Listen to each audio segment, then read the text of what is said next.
Hi guys! For today's video ay magbe-virtual tour tayo dito sa Manila City. So first nga, bago ang lahat, syempre magsimba muna tayo dito. Daan muna tayo sa Baclaran Church. At may nakita ako dito sa left side ng mga tindahan ng mga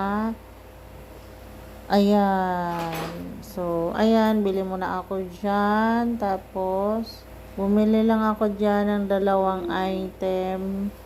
Dito sa right side, may mga sindihan ng kandila dyan. So, nagsindi muna kami ng kandila bago mag-attend ng mass. So, ayan, ipagsindi lang yung mga kaluluwa dahil malapit na ang February 14. Sumalangit nawa. So, ayan, dapat magsindi ka na dyan. Tapos, ayan, si Blake.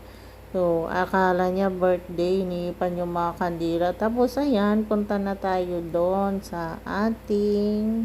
So, ayan, after mass, pumunta na nga kami ng Luneta at para magpalipad, mag-virtual tour na tayo doon sa Manila. So, ayan, hindi ko naman in-expect na ganyan kaganda pala ang Metro Manila. So, ayan, enjoy the view!